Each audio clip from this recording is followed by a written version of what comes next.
여러분 안녕하십니까? 아주 눈이 예쁘게 내렸습니다. 아침에 눈 치느라고 정신은 없었지만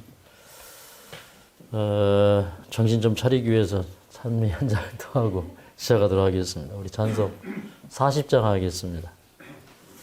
우리 40장 하기 전에 우리 옆 사람과 먼저 좀 사랑의 인사를 나누도록 하겠습니다.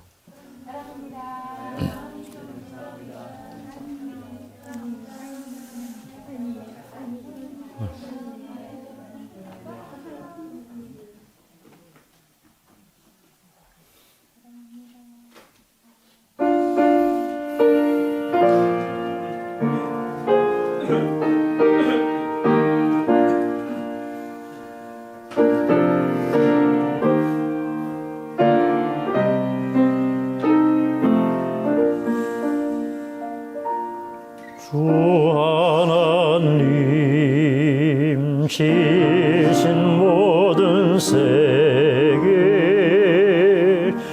내 마음 속에 그리워볼 때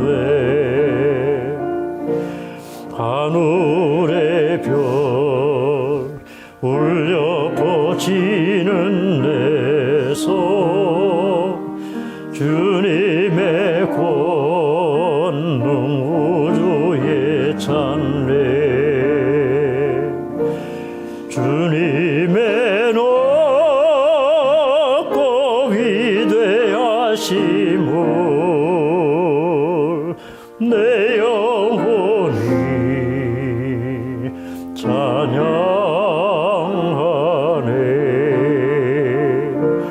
주님의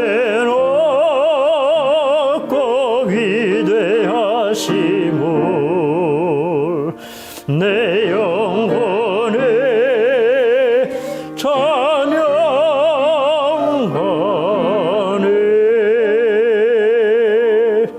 숲속이나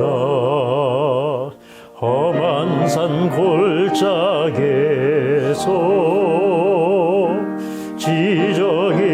지저귀는 저 새소리를 고요하게 흐르는 시냇물을 주님의 솜씨 노래하도다 주님의 높고 위대하심을 내 영혼이 찬양하네 주님의 높고 위대하심을 내 영혼에 찬양하네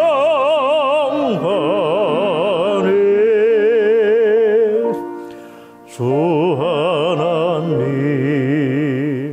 독생자 아낌없이 우리를 위해 보내주셨네 십자가에 피 흘려 죽으신 주 내 모든 죄를 구속하셨네 주님의 높고 위대하심을 내 영혼이 찬양하네 주님의 높고 위대하심을 내 영혼이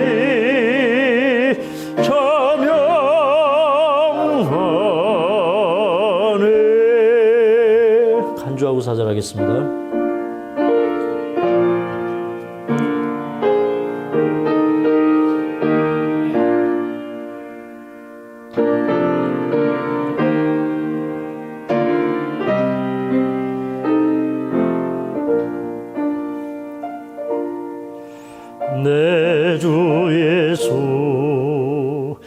세상에 다시 올 때 저 천국으로 날 인도하리. 나겸손이 엎드려 경배하며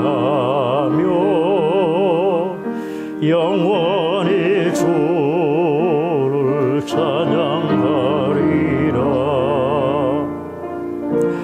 주님의 높고 위대하심을 내 영혼이 찬양하네. 주님의 높고 위대하심을 내 영혼이 찬양하네. 아멘.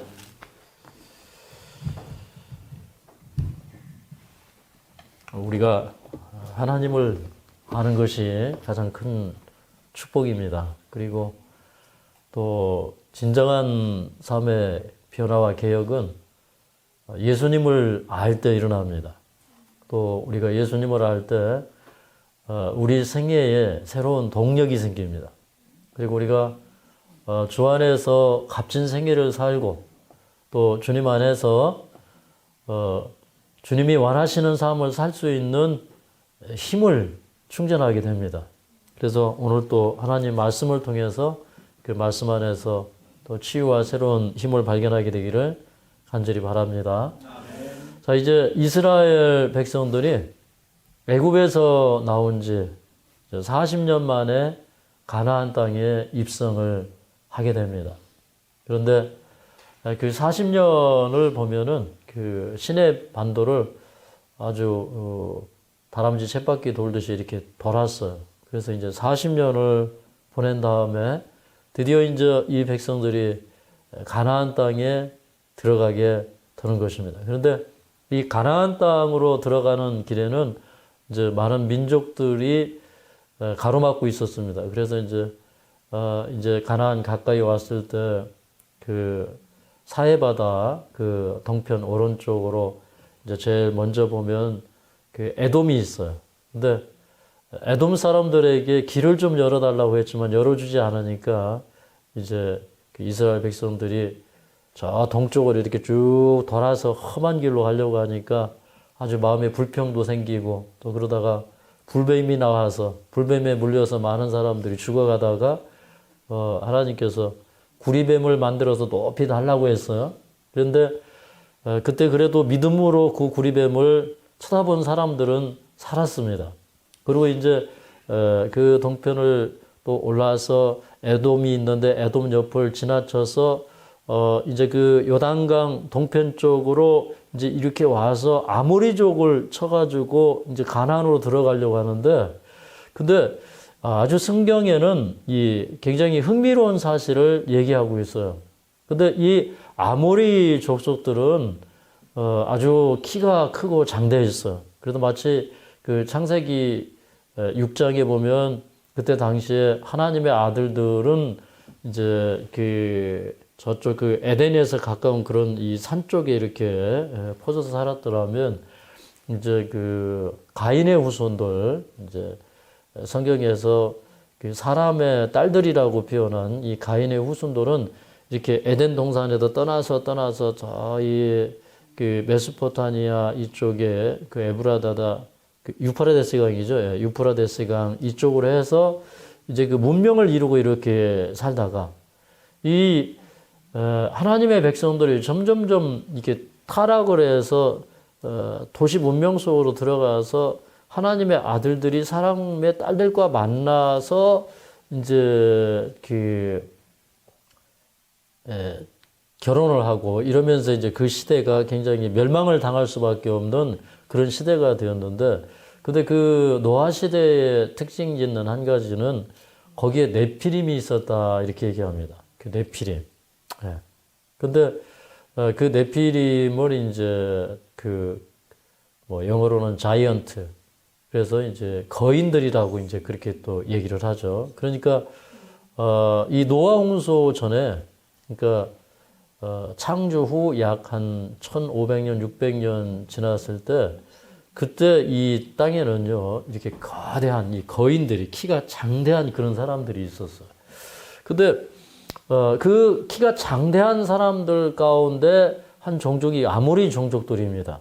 그리고 그 가나안 안에는 이제 그 헤브론에 가보니까 거기에 그 아낙 자손들이 있는데 그 아낙 자손들은 아주 이 키가 장대했다고 그렇게 얘기를 하고 있습니다. 그뿐만 아니라 이제 그 민수기 13장 32절에 보면은 그 정탐꾼들이 뭐라고 보고를 했냐면, 거기서 본 모든 백성은 신장이 장대한 자들이라 이렇게 얘기했어요. 그러니까 신장이 장대한 자들. 그러니까 신장이 장대하다는 건 뭐예요? 키가 아주 크다는 거죠. 근데 이제 그런 사람들을 정탐꾼들이 보면서 야, 우리가 저 사람들을 정복하는 것은 불가능하다 이렇게 생각을 했어요. 마치 이스라엘 백성들이 저 블레셋의 군대 장관 골리앗을 보고 이 골리앗이 그 키가 굉장히 컸어요. 그래서 뭐 6규빗하고 한 뼘이 더 있었어요. 그러니까 키가 뭐 한 얼마나 될까요? 뭐 한 3m가 넘을까요? 이제 그런 장대한 사람이 이제 그 다윗 왕 때도 있었다는 겁니다. 그런데 이제 그때로부터 더 거슬러 수백 년을 더 거슬러 올라가서 그 시대에 이제 그 아주 장대한 사람들이 있었는데, 근데 이제 그 사람들을 올라가서 이스라엘이 치는 거예요. 치는데 이제 제일 먼저 이제 그 아모리 왕 시온을 쳐서 이제 정복을 하고, 그 다음에 내려오면서 이제 바산 왕국을 이제 치는 겁니다. 이렇게 큰 높은 성체를 이루고 있었던 바산 왕국을 공략해서 이제 그들을 치는데, 근데 이 이제 아모리 사람들이 차지한 영토는 아주 이 방대했습니다. 방대했는데, 근데 그런 지역을 이렇게 쳐서 내려오는데, 근데 바산 왕 옥은 이 사람은 아주 키가 굉장히 큰 사람이었어요. 그래서 우리가 이 성경에 아주 흥미있는 사실을 볼 수가 있는데요. 우리 그 성경 한 절을 좀 찾아보도록 하겠습니다. 우리 신명기 3장 11절을 보겠습니다. 신명기 3장 11절입니다. 신명기 3장 11절.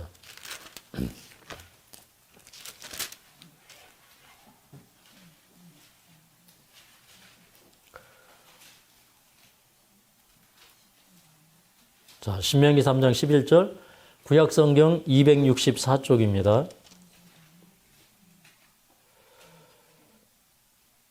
한번 읽어보겠습니다. 시작. 르바임 족속의 남은 자는 바산왕 옥분이었으며 그의 침상은 철 침상이라. 지금 오히려 암몬 족속의 라빠에 있지 아니하냐. 그것을 사람의 보통 규빗으로 재면 그 장이 9규빗이요 광이 4규빗이니라. 그렇게 얘기했어요.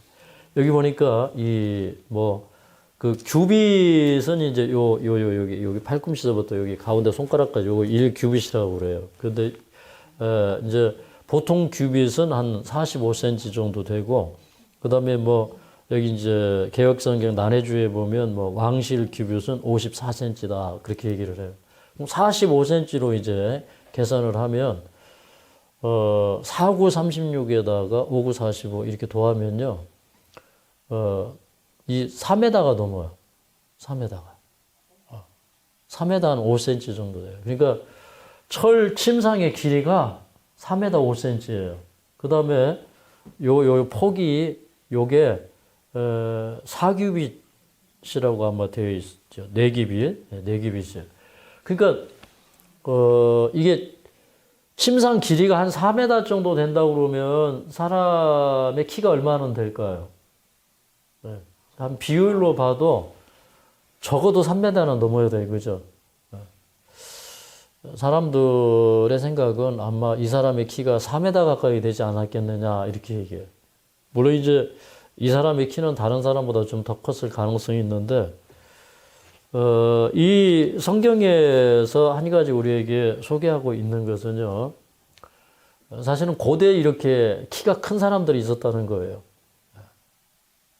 사실은 그 아담의 키는 우리보다 훨씬 컸을까요?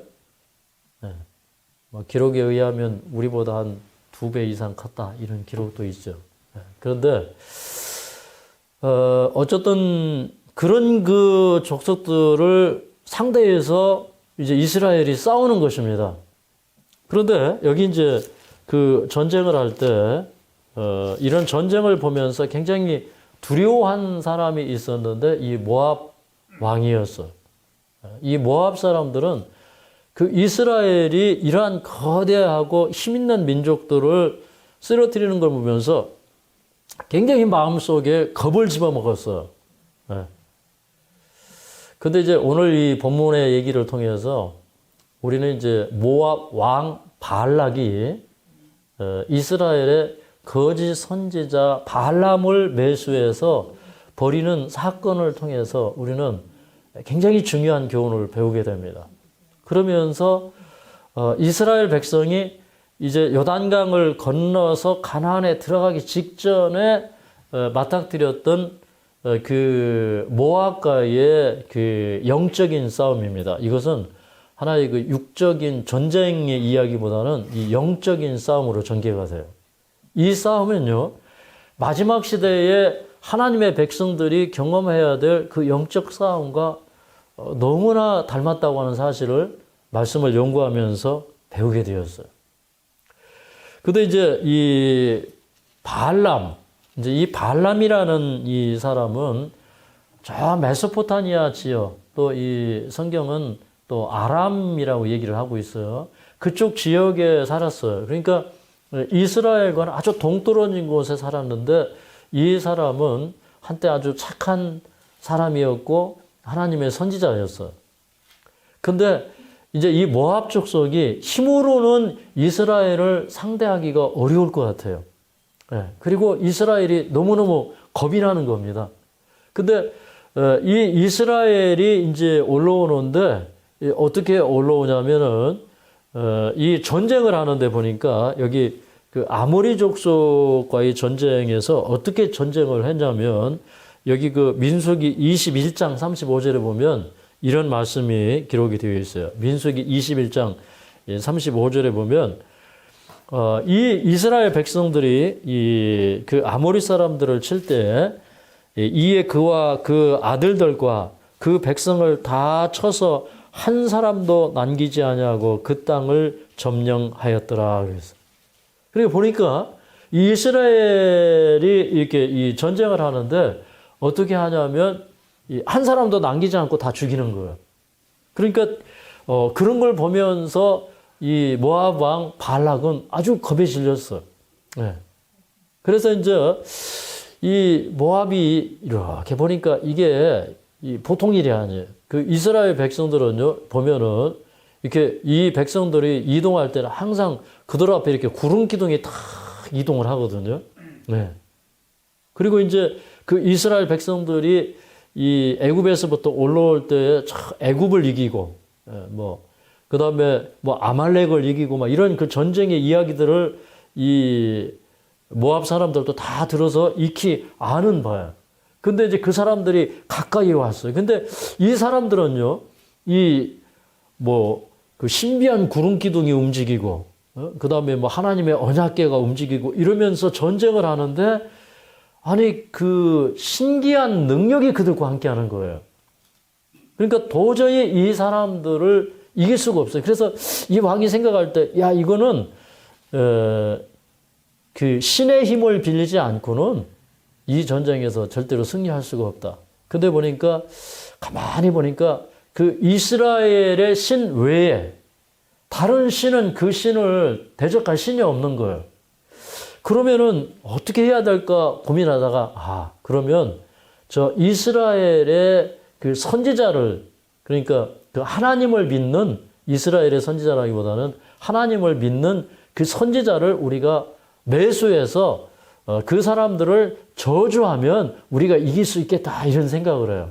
그래서 이제 이 발락 왕이 그 옆에 이제 미디안 족속들이 이제 살았는데 미디안 족속들에게 이제 그 장로들에게 이렇게 그 전가를 보냅니다. 그래서 이 애굽에서 나온 한 백성이 있는데 이 사람들이 우리 사면에 이 나라들을 점령하기를 소가 풀 뜯어 먹듯 한다 이렇게 얘기해요. 여러분 소가 풀 뜯어 먹는 거 어때요? 그게 어려운 일이에요? 쉬운 일이에요? 소는 밭에 나가면 풀 뜯어 먹어요, 그죠? 제가 이제 중국에 가서 살 때 우리가 이제 그 학생들이 고기를 안 주니까 그럼 우리에게 계란을 좀 주면 어떻겠냐. 그래서 우리가 이제 그 중국에 이렇게 농촌을 다니다 보면 중국 농촌은 지금도요 소를 방목을 해요. 예. 그리고 닭도 방목을 하고요. 예. 그래서 그런 지역에 가가지고 이 방목한 그 계란을 사가지고 와서 이제 그 먹인 적이 있는데, 근데 아주 그 중국의 소는 이렇게 좀 시커멓고 이렇게 그 토종 소가 시커멓고 크대요. 예. 근데 아주 똥도 많이 싸고 풀도 많이 뜯어먹고 막 그래. 그런데 아니 이스라엘 백성들이 이민족들을 이렇게 집어삼키는데 소가 풀 뜯어먹듯 하는 거예요. 예. 그러니까 참 40년 전에 가나안 땅에 들어가라고 했을 때 그들은 너무 이렇게 장대한 사람들이고 우리가 보기에 우리는 메뚜기 같고 그들이 보기에는 우리가 메뚜기 같을 것이다 이렇게 얘기했거든요. 예. 근데 실제로 가나안 땅을 점령할 때 보니까 사실은 그 가나안 점령은 어려운 거였어요, 쉬운 거였어요, 아주 쉬운 거였어요. 그래서 그냥 소가 풀 뜯어먹듯 하다 이 말이에요. 그리고 이제 이 발람 왕이 미디안 사람들에게 얘기하기를 그들은 우리보다 강하다.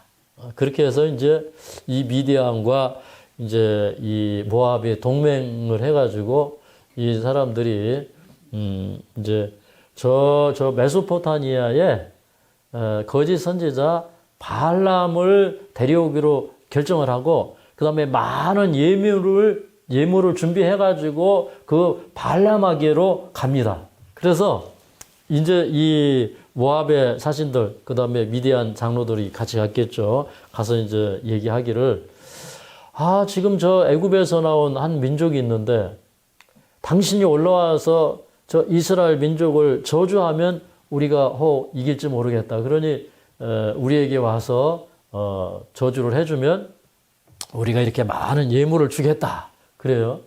근데 이 발람이 그 이스라엘 백성들이 하나님께서 인도하는 백성들이고 축복하시는 백성들이라는 걸 알았을까요? 몰랐을까요?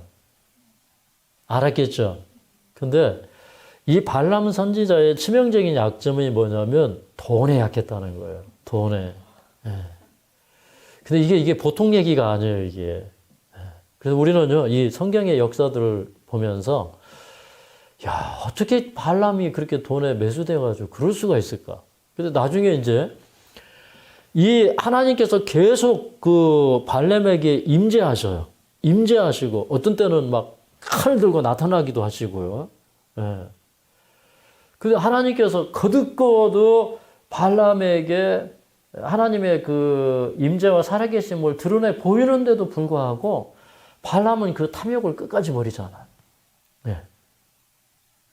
이 발람은요, 이 마지막 시대의 거짓 선지자를 대표해요. 그러니까 이 하나님의 교회가 타락해서 앞으로 이 사단과 손을 잡고 일을 하는 거예요. 이 성경에 보면 마지막 대쟁투는 어떻게 일어나냐면 거짓 선지자가 짐승과 손을 잡아요. 이 짐승은 성경의 모든 나라들은 다 짐승으로 표현되어 있어요. 그러니까 거짓 선지자가 다시 말해서 이 타락한 기독교가 이런 말 자체가 좀 어떤지 모르겠어요. 근데 이게 타락한 마지막에 이 하나님을 섬기는 이 교회가 이 세상과 손을 잡고 그 다음에 또 마귀와 동맹을 해요. 그렇게 이 마귀의 힘을 또 빌리고 이렇게 해가지고 하나님의 백성들을 핍박하면서 영적인 대징토가 일어나는 그런 장면으로 우리는 마지막 이 예언을 이제 보게 되는데 그런 그 대징토의 축소판을 이 시대에 이미 보는 거예요. 네. 근데 이 발람이 이제 그 와가지고 저주를 하라고 하니까 그게 분명히 옳은 거예요? 악한 거예요? 악한 거죠. 근데 뭐라고 그러냐면, 아, 그래요? 내가 좀 여호와께 물어볼 테니까, 아, 당신들 그냥 가지 말고 여기서 하룻밤 유숙하십시오. 이렇게 얘기하는 거예요. 네. 이걸 보고 뭐라고 그래요? 네? 이게 적과의 동침인지 아니면, 네? 참, 돈 때문에 그 사람들을 아군으로 여겼는지 모르겠어요. 근데 이제 그날 밤에 이제 하나님께서 임하십니다. 근데 여기 22장 12절에 보면 이렇게 얘기하십니다. 자, 22장 12절을 좀 한번 읽어보도록 하겠습니다. 22장 12절 시작. 하나님이 발람에게 이르시되 너는 그들과 함께 가지도 말고 그 백성을 저주하지도 말라. 그들은 복을 받은 자니라. 그러니까 그들과 함께 가지도 말고 그 백성을 저주하지도 말라. 그렇게 얘기했어요. 여러분, 우리가 악인과 동행하면 될까요? 안 될까요? 안 되죠. 네. 그래서 악은 모양이라도 버리라 그랬어요. 근데 그 아침에 일어나가지고 이 발람이 하나님께서 분명히 함께 가지도 말고 저주하지도 말라. 복받은 자들이다. 이렇게 얘기를 했는데 그냥 뭐라고 그러냐면 여호와께서 내가 당신들에게 가기를 허락지 아니하신다. 이렇게 자기 그 마음은 가고 싶은데 야, 내가 그 참 이 예물을 보니까 야, 요건 내가 탐나는데 내가 차마 여호와께서 허락지 아니하셔서 갈 수가 없다. 이제 이런 뉘앙스로 얘기를 한 겁니다. 그 다시 돌아왔어요. 그러니까 다시 돌아와서 가만히 생각을 해보니까 뭔가 저 사람을 흔들면 될 것 같은데, 그죠? 예. 그런데 아무래도 우리가 좀 이 사람이 보통 사람이 아니니까 우리가 더 많은 것을 줘야 저 사람이 올 수 있을 것 같다. 이렇게 이제 생각을 해서 이번에는 이제 더 높은 그 귀족들을 같이 보내면서 그 다음에 이제 당신이 우리에게 그렇게 꺼리끼지 말고 올라오라. 그러면 우리가 당신을 아주 그 크게 높여서 존귀케 하고 그 다음에 당신이 원하는 거 우리가 다 해주겠다. 이제 이렇게 얘기를 하고 다만 당신은 와서 이 백성을 저주하라. 이렇게 얘기를 합니다. 이제 그런 이제 계획을 이제 먼저 짰어요. 먼저 짜고 그 다음에 이제 이 발락이 당신 이제 다시 사신들을 보냅니다. 보내서 이제 이제 얘기를 했죠. 그 왕의 얘기를 이제 전달을 했어요. 근데 이제 발람이 말은 그렇게 합니다. 당신들이 집에다가 금은을 잔뜩 채워가지고 와서 나한테 준다 할지라도 나는 여호와의 말씀을 빼거나 더하지 않을 것이요. 이렇게 얘기를 해요. 그러니까 이 사람들이 이렇게 보니까 이 발람이 같이 갈 것 같지가 않아요. 그래서 그냥 기다리다가 자기들은 그냥 와버렸어요. 그런데 발람이 이렇게 고민하다가 야, 이거 가 말어 막 이렇게 하다가 가려고 보니까 이 사람들 벌써 가버렸어요. 예. 근데 발람이 그 뒤를 주체까지 또 따라가는 거예요. 따라가는데 두 종을 데리고 이제 나귀를 타고 이제 절레절레 이렇게 이제 따라가는 겁니다. 근데 한참을 가다 보니까 이게 이제 자기가 평생 타던 나귀를 타고 가는데 이 나귀가 이렇게 길로 안 가고 밭으로 가는 거예요. 네. 이게 나귀가 길로 안 가고 밭으로 가요. 그러면 이제 뭔가 이렇게 참 깨어있는 사람이라면 야, 내가 지금 가는 길이 이게 잘못되었구나. 이걸 느껴야 되잖아요. 그죠? 그 나귀를 통해서. 우리 이제 인생길을 이렇게 걸어가다 보면요. 사실 우리가 죄를 짓는 것은요. 우리가 그 죄에 미혹되어서 우리 스스로가 이렇게 뭔가 이렇게 죄를 탐하는 마음 때문에 예, 우리 스스로가 그 올무에 걸려드는 거예요. 예, 우리가 죄를 짓지 않기로 이렇게 단호하게 결심하고 그것을 거절하면은 그러면 우리가 시험에 들지 않아요. 근데 우리 이 마음속에 이렇게 탐심이 역사할 때 그 탐심에 이끌리기 때문에 죄된 길을 가는 거예요. 그러면은요, 그런 말씀이 있어요. 이것이 하나님의 뜻인가 아닌가를 분별할 때는 이제 그 우리 생활 속에 일어나는 하나님의 섭리를 보라 그랬어요. 예. 근데 길을 가다가 그 길이 막히면 그게 하나님의 뜻이 아니에요. 그럼 돌아가야 돼요. 여러분 이런 경우 하시고 살아요? 해보십니까 정말로? 예. 저 예를 들어서 예전에 이제 제가 우리 집사람과 결혼을 했어요. 이제 결혼을 하고 이제 그 요양원을 하려고 이렇게 좀 그 변두리에 허름한 집인데 그렇게 좋은 집이 아니에요. 그런 집에서 아마 요양원을 한다고 그러면 여러분 벌써 다 도망가셨을 것 같아요. 근데 허름한 집인데 방이 4칸이에요. 그래서 우리 가정요양원을 해야 되겠다 해가지고 그 집을 계약을 했는데 근데 두 번째 그 집에 이제 그 갔거든요. 중도금을 주러 갔거든요. 근데 이분이 뭐라고 그러냐면 이러는 거예요. 죄송하지만 계약금을 2배로 들려드릴 테니 계약을 취소해 주시겠습니까? 그러는 거예요. 근데 그 순간에 저는 어떤 생각을 했냐면 아, 이것이 하나님의 뜻이 아니었구나. 그래서 아닙니다. 괜찮습니다. 저는 2배로 돌려받지 않겠습니다. 원금만 주십시오. 그래가지고 계약금 한 10만 원 준 것 같아요. 근데 그거 찾아가지고 왔어. 근데 이제 제가 그때 저 이 포천 어디에 가니까 한옥집이 아주 근사한 한옥집이 있어요. 그래서 이제 우리가 그 집을 이제 2,500에 사기로 했는데 아니 우리는 한 2천만 원만 주면 좋겠는데 이제 2,500에 그 사기로 하고 갔는데 이분이 뭐라고 그러냐면 3천만 원을 달라고 그래요. 그래서 야 이게 하나님의 뜻이 아니구나. 그리고 이제 다시 돌아왔어요. 근데 그래도 살짝 미련이 생겨서 또 갔어요. 그랬더니 이번에는 3,500을 달래요. 아 이게 분명 하나님의 뜻이 아니구나. 그리고 이제 다시 돌아왔어요. 근데 돌아오는 길에 제가 평상시에 지나다니던 아주 그 전원주택 아름다운 전원주택이 있었습니다.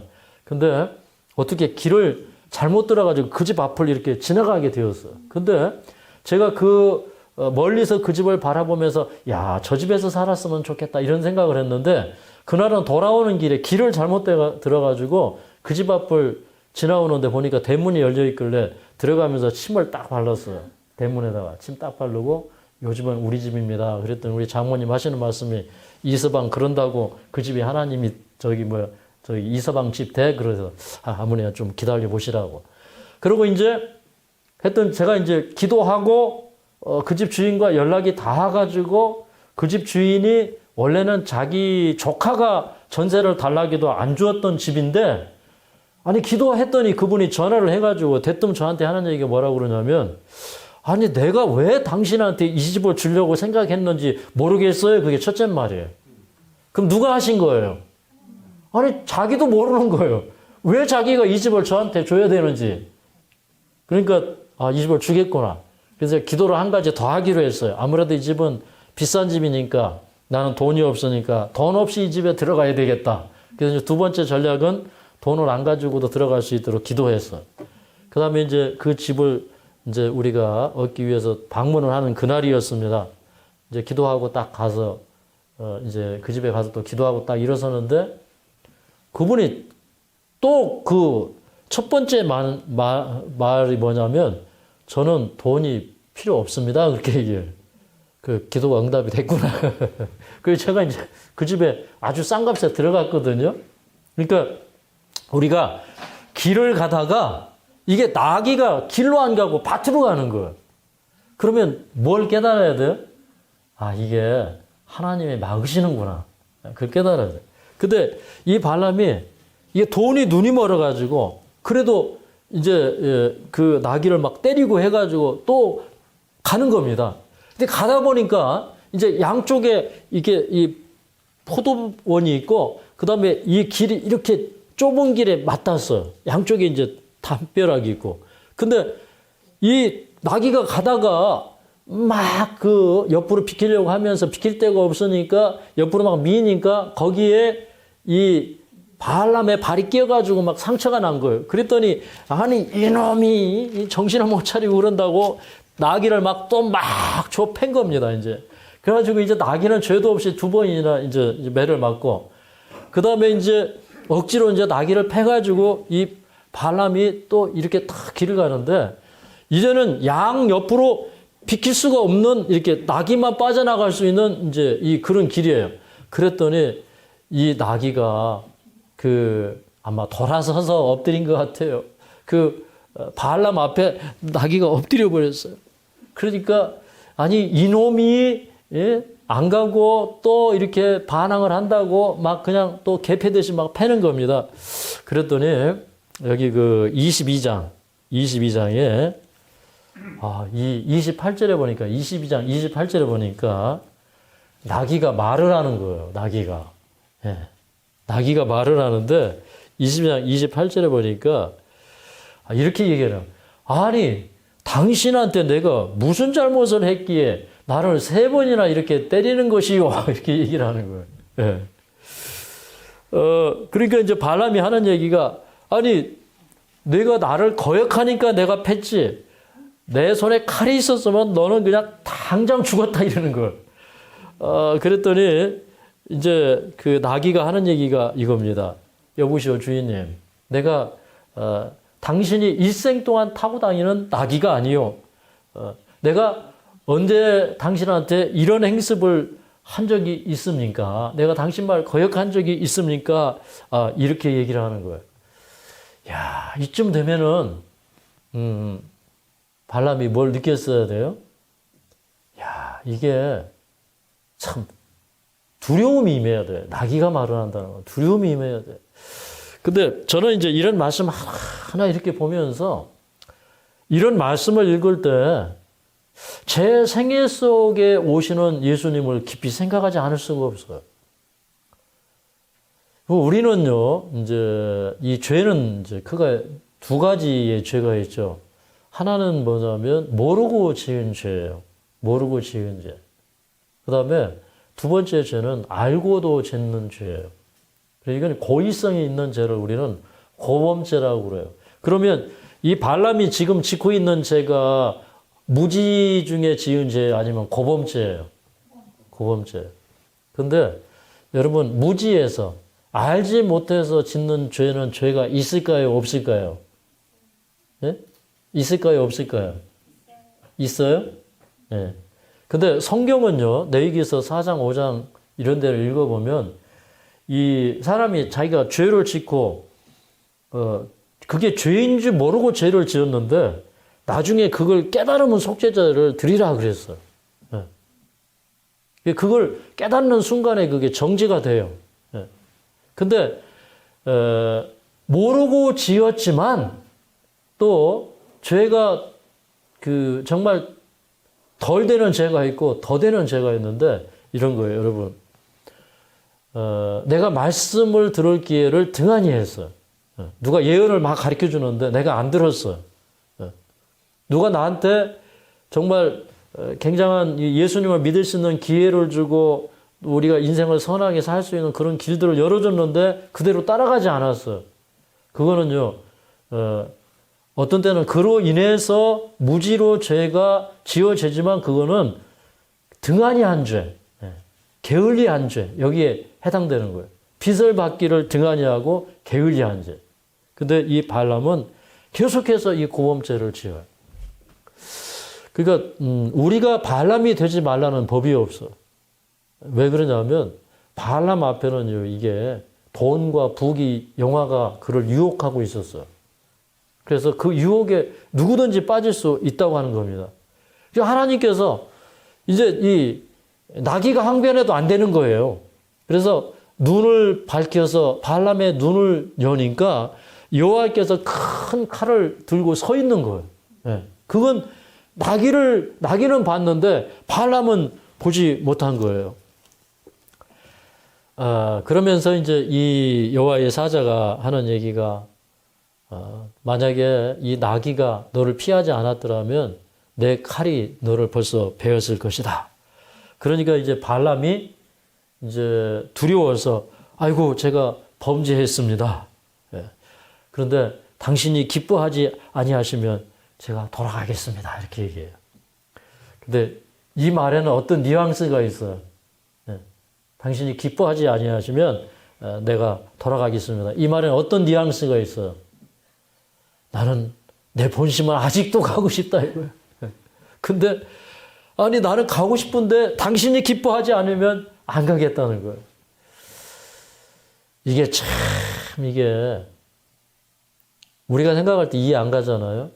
근데 이게 잘못하면요. 우리 기독교인들이 이렇게 될 수 있어요. 여러분 우리는요. 수없이 하나님 말씀을 들어요. 그죠? 네. 수없이 깨우침을 받아요. 그런데 그 말씀에 이렇게 그 마음이 무뎌지는 거예요. 네. 땅이 자주 내리는 비를 받고 곡식과 채소를 내면 복을 받는데 가시와 엉겅퀴를 내면은 저주를 받고 나중에 그게 다 불살라진다 그랬거든요. 네. 근데 정말 우리도 그렇게 될 수가 있다고 하는 겁니다. 그리고 이제 그러니까 하나님께서 그래 가라 가는데 가서 너는 내가 너한테 시키는 대로만 말을 해라 그렇게 이제 얘기를 해요. 그래서 이제 그런 또 이 난관을 또 극복을 하고 이 죄에 담대해진 발람은 드디어 모압 왕 발락에게 도착을 했어. 그래서 이제 이 타락한 선지자가 가만히 이렇게 생각을 하니까 이 타락한 그 모압 왕이나 이 타락한 선지자 발람이나 이게 서로 이게 다 비슷해요.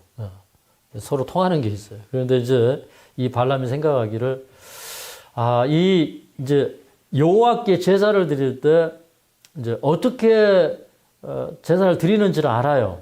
그러니까 이제 이 발락에게 얘기하기를 제단을 7을 만들어라 이렇게 얘기를 해요. 그래서 이제 처음에 제일 먼저 간 곳이 이제 그 사테난산, 사테난산 이름이 참 재밌죠. 산사태가 난 그런 산이 아니라 사테난산은 이렇게 그 높지 않은 그런 이렇게 그 낮은 이렇게 이 평원의 산이라고 그럴까요? 이제 그런 이제 산이에요. 그래서 그 사테난산 가까운 곳에 이렇게 갑니다. 그리고 거기다가 제단을 7을 쌓아요. 그 다음에 이제 수송아지 7하고 그 다음에 이제 양 7을 수장 7을 취해가지고 거기서 이제 7 제단을 이렇게 쌓아요. 그 다음에 이제 발람이 얘기를 합니다. 당신은 여기서 이렇게 빌고 있으라고. 나는 저쪽에 가서 여호와가 임하는지 좀 가보겠다고 이제 가요. 그리고 이제 자기는 이제 사테난 산으로 이제 물러갑니다. 물러갔는데 그 물러갔을 때 이제 그 여호와의 말씀이 그에게 임하는 것입니다. 자, 이 4절을 한번 보겠습니다. 4절, 23절, 23장 4절. 이렇게, 자, 4절을 보면, 하나님이 발람에게 임하시는지라, 발람이 고하되, 내가 7단을 베풀고, 매 단에 수송아지 하나와 순양 하나를 드렸나이다. 이 발람 선지자가 뭔가 이렇게 판단력이 흐려졌어요. 여러분, 하나님께서 이렇게 수송아지 같은 그 이스라엘이 드리는 이 예물 가운데 제일 값 있고 큰 게 뭐냐면 수송아지 드리는 거거든요. 이런 수송아지를 드리고 그것도 7씩이나 드리고 거기다가 따블을 쳐가지고 그 다음에 양 7을 또 드리고 그러면은 하나님께서 그거 기뻐하실까요? 그런다고 하나님께서 그거 받으시고 하나님이 매수상해가지고 저주하실까요? 그게 아니잖아요. 사람은요, 자기의 도덕적인 기준만큼 하나님을 이해해요. 참 이게 놀라운 얘기 아닙니까? 이 사람이 한때 선지자였단 말이에요. 많은 사람들이 그래요. 이게 오늘날도 이렇게 잘못하면은요, 이렇게, 우리가 나름대로 어떤 형식을 취해서 하나님께 예배를 잘 드리면 하나님께서 응답하실 것으로 그렇게 오해해요. 근데 성경은 그것을 우리에게 요구하는 것이 아니라 우리 마음의 기본적인 거듭남, 마음의 변화를 요구하시는 겁니다. 근데 하나님의 말씀이 그에게 임하셨는데, 뭐 다 읽을 수는 없으니까 여기 좀 몇 절을 좀 읽어보겠습니다. 8절부터 10절까지 그 여호와의 말씀을 받고 이 발람이 이렇게 오히려 축복을 합니다. 첫 번째 이 사테난산 이 근처에 갔을 때는요, 그 이스라엘 전체 진영이 이렇게 쫙 내려다 보이는 그런 곳이었어요.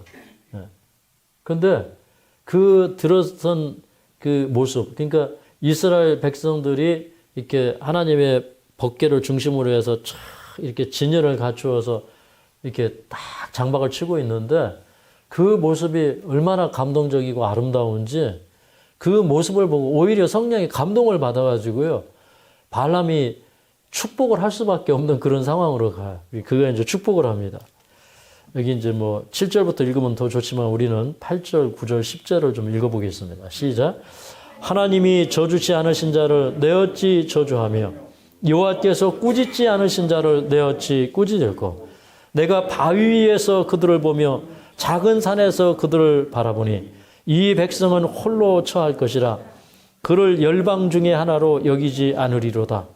야곱의 티끌을 네 능히 계산하며 이스라엘 4분의 1을 네 능히 계수할고 나는 의인의 죽음같이 죽기를 원하며 나의 종말이 그와 같기를 바라도다. 여기 있는 이 말씀을 보면요, 그 이스라엘은 하나님께서 그 저주하지 않으시고 꾸짖지 않으셨기 때문에 자기가 그렇게 할 수가 없다는 거예요. 근데 오히려 이제 이스라엘은 어떤 사람들이냐면 이 백성은 홀로 처할 것이다. 그렇게 얘기했어요. 그 홀로 처한다는 건 뭐냐면 다른 민족들하고는 다른 아주 독특한 그런 민족이다 이 말이죠. 뛰어난 민족이다 이거죠. 그래서 그를 열방 중에 하나로 여기지 않으리로다 그랬어요. 많은 나라들이 있지만 이스라엘은 그 많은 나라들 중에 하나가 아니라 특별한 나라다 이 말입니다. 근데 사실 오늘날 이스라엘 민족이 특별한 것 같아요? 특별하지 않은 것 같아요? 요즘에 이스라엘 특별합니까? 제가 볼 때는 하나도 안 특별해요. 좀 특별하긴 해요. 기독교를 빙자해서 주변의 사람들 못 살게 하는데 좀 특별해요. 그런데도 왜 거기에 목을 매는지 모르겠어요. 이걸 너무 문자적으로 잘못 이해해요. 진짜 하나님의 남은 백성은 문자적 이스라엘이 아니라 오늘날 하나님을 참되게 섬기는 하나님의 백성들이에요. 아멘입니까? 그래서 그 뒤에 토를 달기를 뭐라고 했냐면 야곱의 티끌을 네 능히 계수하며 그랬어요. 원래 이 티끌이라는 게 많은 부분을 얘기하는 거예요. 적은 부분을 얘기하는 거예요. 적은. 오늘날 하나님의 백성들이 세상에 티끌처럼 흩어져 있지만 그 티끌 같지만 그러나 하나님의 백성들이 남아 있어요. 그 숫자가 티끌같이 써졌지만 작은 숫자는 아니에요. 그러면서 뭐라고 했냐면 그 이스라엘의 4분의 1을 네 능히 계수할 거 그랬어요. 그러니까 4분의 1이라는 건 뭐예요? 이제 4방향 가운데 한쪽이잖아. 그러니까 마지막에 하나님의 남은 백성들이 그러니까 많다는 얘기예요, 적다는 얘기예요. 전체에 비해서는 적은 수예요. 그러나 그 수가 또 헤아리 보면 적은 수는 아니에요. 그런데 그 백성들이 이런 종말에 걸쳐서 이제 그 부활을 거쳐서 영생에 들어가는 것까지 그는 보게 된 겁니다. 그러니까 하나님이 선택하신 가나안을 차지할 민족은 사실은 그 당시에 이스라엘이 아니라 영적 이스라엘인 오늘날 우리들까지 다 포함되는 거예요. 맞습니까? 그래서 이제 이 발람은 가만히 보니까 이제 그 마지막에 이렇게 부활해서 영광의 나라에 들어가는 이 사람들이 이제 부러우니까 자기도 의인에 죽는 것처럼 그렇게 죽기를 바라노라. 그렇게 이제 얘기를 했는데, 근데 나중에 이 발람은 이스라엘 민족에게 죽임을 당해요. 저 미디안 사람들을 죽일 때. 그러니까 이제 발람은 지금 아주 눈앞의 현세적인 이익을 위해서 지금 하나님을 대적하는 거예요. 지금 까불고 있는 거예요. 조금 이따 죽을 목숨이에요. 근데 이제 그러고 나면 어떻게 해야 돼요? 이제 돌아가야 되잖아요. 근데 포기하지 않아요. 그 다음에 이제 여기 13절부터 보면 이제 비스가산 꼭대기로 다시 장소를 옮겼어요. 거기다 또 똑같이 7 제단을 쌓고 또 수송아지 7, 순양 7을 취해놓고 또 거기다가 이제 이 제사를 드리고 그 다음에 거기서 이제 발람은 빌고 그 다음에 이 사람은 이제 다른 데 이제 가가지고 또 여호와의 말씀을 기다립니다. 16절에 보면 또 여호와께서 발람에게 임하셨어요. 예. 그리고 이제 그 여호와가 임한 다음에 발람이 돌아와서 하는 얘기가 23절에, 자, 23절을 읽겠습니다. 23절. 시작. 야곱을 해할 사술이 없고 이스라엘을 해할 복술이 없도다. 이때 야곱과 이스라엘에 대하여 논할진대 하나님의 행하신 일이 어찌 그리 크고 크뇨 하리로다. 그러니까 이스라엘을 해할 복술이 없다는 거예요. 사실 이제 이 거짓 선지자를 불러서 발람 왕은 이렇게 복술을 통해서 이제 그 복술의 힘으로 이스라엘을 저주해 보려고 했는데 하나님의 입에서 나오는 말씀은 뭐냐면 이스라엘을 해할 수 있는 그런 복술이 없다는 것입니다. 그런데도 포기했을까요? 포기를 안 합니다. 이번에는 또 어디로 가냐면 이제 그 부올산 꼭대기로 갑니다. 이 부올산. 이 부올이라는 이 지역이 아주 그 우상 숭배를 많이 하는 아주 음탕한 이제 그런 지역인데 나중에 이제 이스라엘이 이 부올 지역에 바알신에 이렇게 미혹되거든요. 이 부올산이 있는 바로 그것이에요. 근데 이제 거기 또 올라가서 또 7 제단을 쌓고 또 7 수송아지 7 순양을 통해서 또 이제 제물을 드립니다. 드려요. 예.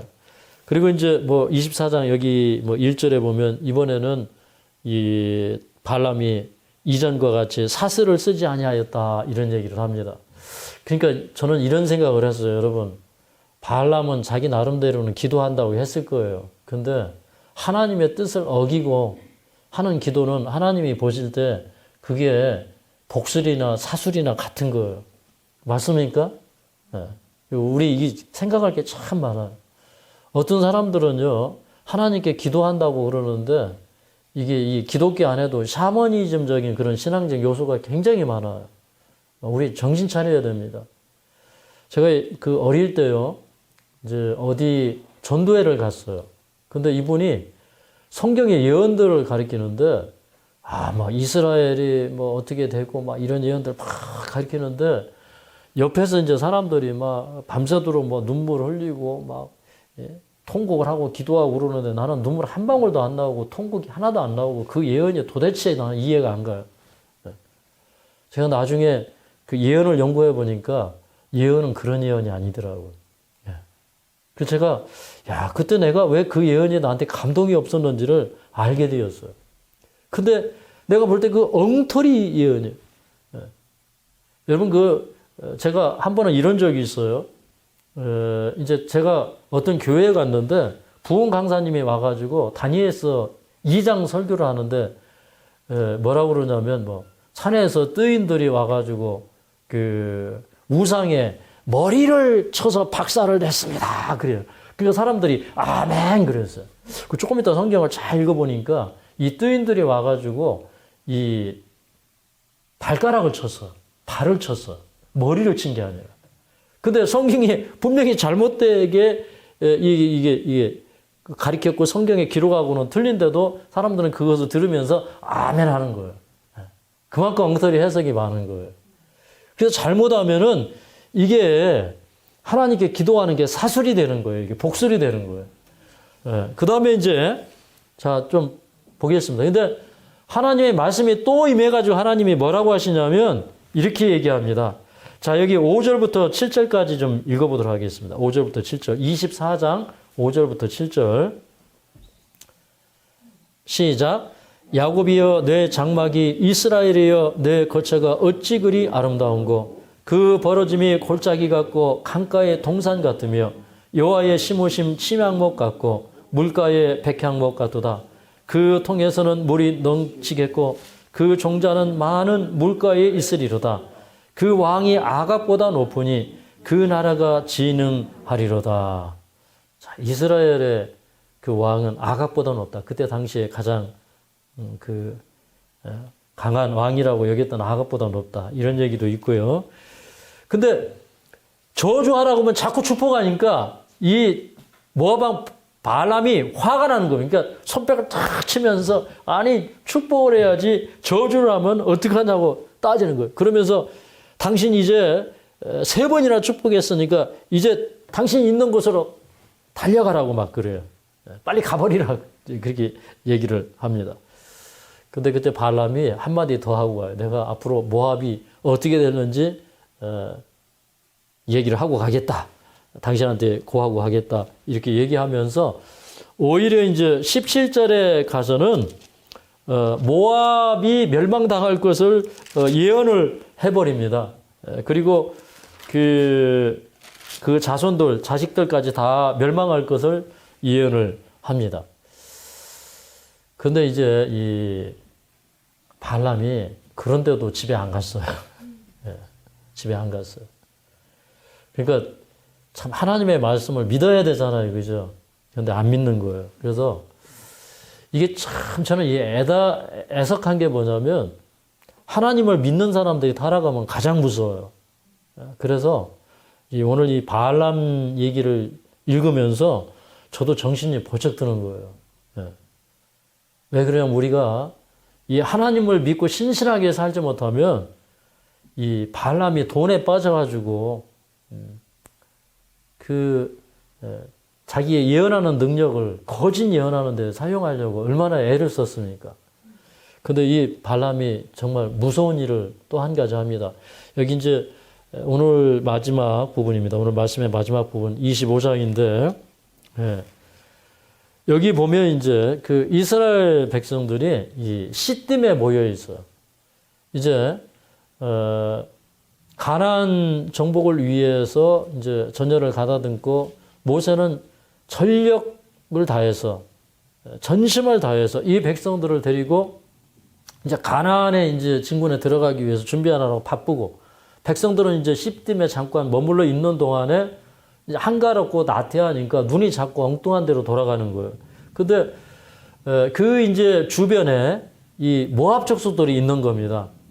또 이 미디안 족속도 있고. 그런데 이 사람들의 우상을 숭배하는 문화가 참 특이해요. 근데 특별히 이제 그 부올 지역에 이제 바알 신을 숭배하는 이런 그 예식들이 굉장히 이제 성행했는데, 근데 여기 이제 25장 그 1절과 2절을 좀 읽어보겠습니다. 1절과 2절, 3절까지 좀 읽어볼까요? 자, 25장 1절, 2절, 3절. 시작. 이스라엘이 시딤에 머물러 있더니 그 백성이 모압 여자들과 음행하기를 시작하니라. 그 여자들이 그 신들에게 제사할 때에 백성을 청하며 백성이 먹고 그들의 신들에게 절함으로 그렇게 얘기했어요.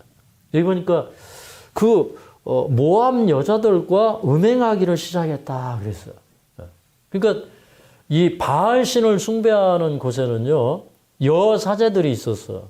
근데 이 여사자들과 이제 또 이 바알 신의 남사제들이 있고 또 이제 바알 신이 있는 곳에는 그 아스다로 신을 숭배하는 여사제들이 있었는데, 근데 이제 이 바알 신이 이 풍요를 주고 뭐 그 농산물을 이렇게 잘 되게 하고 또 뭐 이렇게 비를 주고 이렇게 이제 한다고 여겼기 때문에 이제 그 바알 신을 섬기면서 그러면서 이제 그 남사제들과 여사제들이 이렇게 좀 음란한 짓을 해요.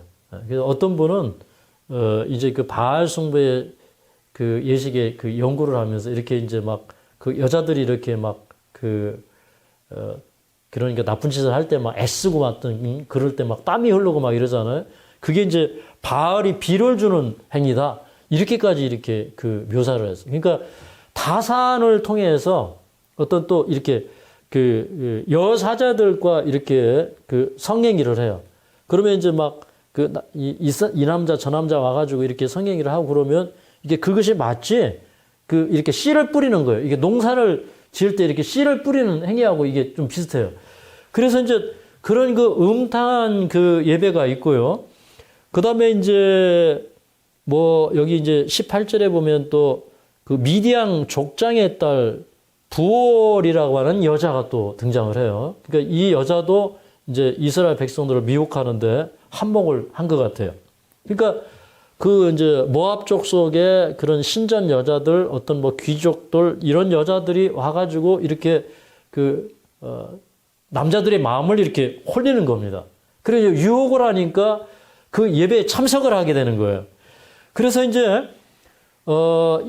갔더니 막 여자들이 그렇게 이제 그렇게 춤을 추고 이게 예배에 있어서 이렇게 춤추는 게 좋은 게 아니에요. 절대로. 거기 이렇게 춤추는 무희들이 있어요. 그래서 오늘날도 어떤 기독교 예배는 이게 무희가 춤추는 건지 이게 알지를 못해요. 소위 무슨 뭐 경배 댄스 이런 게 거기에도 있는 거예요. 그냥 이런 게 있고, 그 다음에 뭐 노래가 있고, 그러면서 또 이렇게 음탕한 행위가 있고, 그러다 보니까 이렇게 거기에 빠지다 보니까 나중에는 그 신에게 가서 절을 하는데, 근데 그게 얼마나 매혹적이었던지 이스라엘의 많은 두령들이 거기에 그 지도자들이 거기에 가담해가지고 빠졌어요. 그래서 이제 하나님께서 그걸 그냥 내버려 둘 수가 없잖아요. 그래서 이제 하나님께서 진노하시고 이제 연병이 시작이 되었어요. 전염병이 시작이 된 겁니다. 그래서 이제 하나님께서 명령하시기를 이 두령들, 저 바알 부올에게 이제 그 부속된 사람들, 거기 가서 절하고 이런 사람들, 두령들, 이런 사람들 잡아서 태양을 향하여 목을 달라 그랬어요. 목매 달라 그랬어요. 그러니까 그 교수형을, 이게 뭐라고, 무슨 형이라고 하니까 이거 했던 교수형이라고 그러나 했던 목매 달아서 이렇게 죽이는 거예요. 네. 그러니까 이것도 우리가 마지막 시대에 하나님의 백성들이 가나안에 들어가기, 하늘 가나안에 들어가기 직전에 이런 예배들이 횡행하는 거예요. 네. 원래 여러분 이게 바알시 숭배가 고대로부터 지금까지 계속 있어. 그래서 지금도 그 태양신을 숭배하는 문화가 자리 잡고 있는 거예요.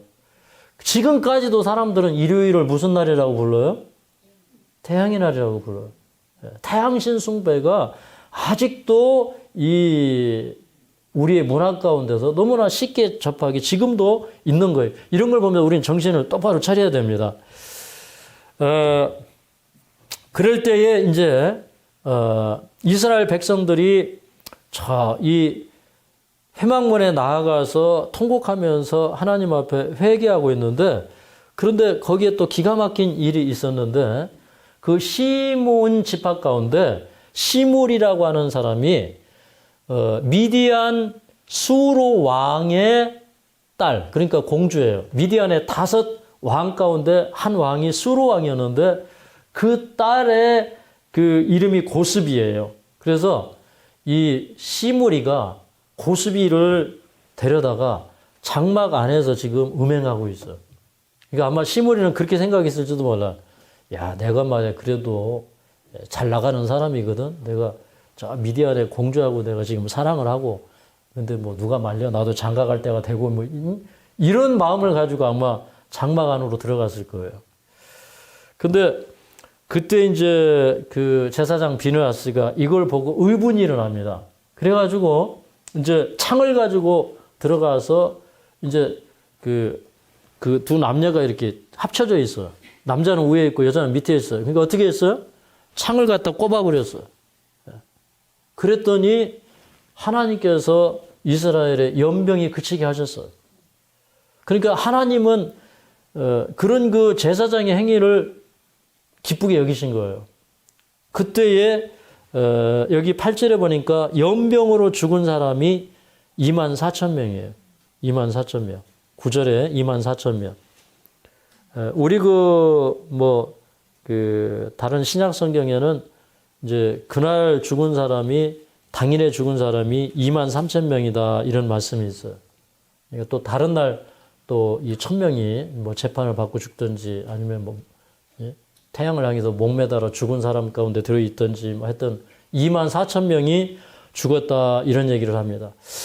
자, 이제 저는 이제 오늘 얘기에 결론을 좀 내겠습니다. 저는 이제 제 마음속에 이 이야기를 읽으면서 두 가지가 가슴에 깊이 와닿았는데 참 발람도 대단하다 이런 얘기를 제가 하고 싶어요. 하나님께서 그렇게 나귀를 통해서도 막으시고 또 이미 가기도 전에도 하나님께서 2번씩이나 불가하다는 그런 말을 주셨는데도 사실은 갔어요. 또 그 3번씩이나 하나님께서 축복하시는 걸 또 들었잖아요. 그 다음에 모압의 멸망에 대하여 또 하나님께서 얘기하시는 걸 또 들었잖아요.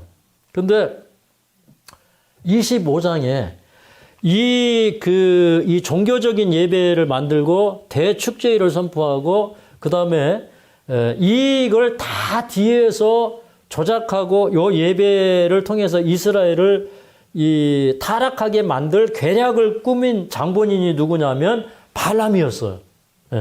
그거 어떻게 알 수 있을까요? 그게 이 발람이었다는 얘기가 여기 민수기에 보면 나와요. 이걸 다 꾸민 사람이 발람이었어요.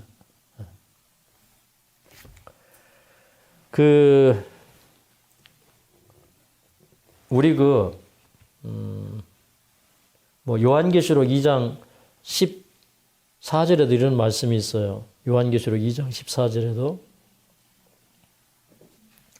그러나 내게 두어 가지 책망할 것이 있나니 거기 내게 발람의 교훈을 지키는 자들이 있도다.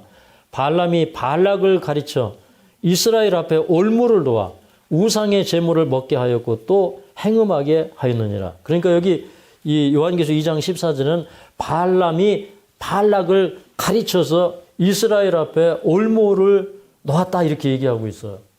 그러니까 이 모사꾼이 누구였다는 거예요? 발람이었다는 거예요. 그러니까 거짓 선지자가 모압 제국이라는 이 짐승과 짐승으로 나라들이 표현되니까 연합을 했어요. 그 다음에 어떻게 하냐면 사단을 숭배하게 하는 겁니다. 태양신을 숭배하게 했어요. 그래서 용과 짐승과 거짓 선지자가 연합을 해서 이스라엘 백성들을 타락하게 만들었어요.